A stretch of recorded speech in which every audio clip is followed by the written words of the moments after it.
When you're going after your dream, when you're pursuing your calling, there are two mistakes you can make as to when to start. What are they? And when is the right time? That's our question today.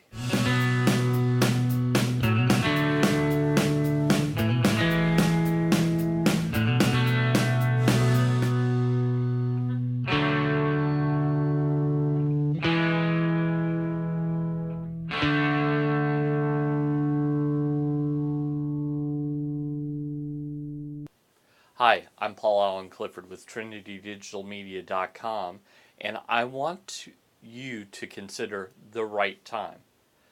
Now, for a lot of people, the right time will never come. There's never an obvious time, and they'll whittle away their entire life waiting for that right time. Because a lot of times it did come, you just didn't know that it came. So, one thing that I've noticed is I went through the New Testament and I read all of Paul's writings, which are about half the New Testament, just under maybe 45%. And I read them all together, back to back to back. And I noticed a recurring theme. That theme is at just the right time, or in fullness of time, or in due time. There are 5 or 6 places that he says that phrase. Now, he's primarily talking about when Jesus came, but I think there's a lesson to learn there. I think that God wants you to do things at just the right time. Now, there are 2 mistakes you can make. You can run out in front of God and do things before he wants you to. Or much more likely is you can wait in the background, paralyzed by fear, and never do what you're supposed to do, running behind God, not keeping up with his plans for your life. And I don't want you to do either one of those.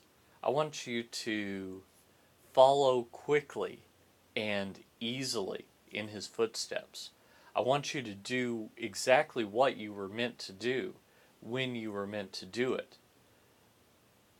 You see, it's possible that you might think that it's too late for you. It's also possible that you might think, oh, now's the time. I've just heard this. I've just had my dream. I'm going to strike while the iron's hot. Well, hold on. Has God been laying any foundations in your life that you can build on? Let me tell you a quick story. This is what I wrote about last night as I'm writing these lessons into a book. When I was in high school, I had a teacher who told me I was a good writer.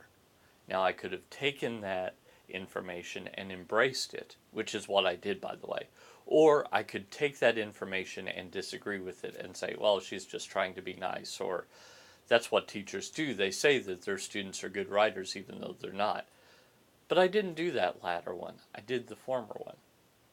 I also, as I was about the same age, decided to go to college, and I'd always wanted to go to the state school here in my state.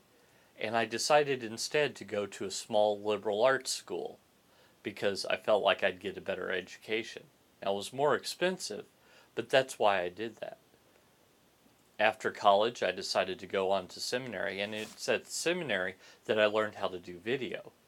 I know that's strange, but follow me on that. After seminary, I started working in various jobs that were technical in nature. And the only exception to that rule was the one that was leadership oriented, so that eventually I'll be ready to lead people. So over time, there has been a foundation laid for me in my life based on what my calling is, what my plan is. So when the opportunity arose, I knew it was just the right time. Now, I want you to consider, have you lagged behind just the right time? Or are you ahead of just the right time? Is it the case that you're pursuing a calling that is about to hit, but it hasn't yet?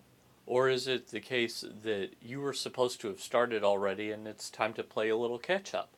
I think either way, the problem is solvable. If it's not yet time to pull the trigger, to step forward into your calling, that doesn't mean it's not the right time to lay a good foundation. So I want you to start laying a good foundation and follow the example of Christ, who, even though at 12 years old he could teach with authority, and even older teachers listened to what he had to say, he waited until it was just the right time to launch his ministry. And so I want you to do the same thing. Launch yours at just the right time. That is how we'll go out and change eternity. Until next time, I'm Paul Allen Clifford with TrinityDigitalMedia.com.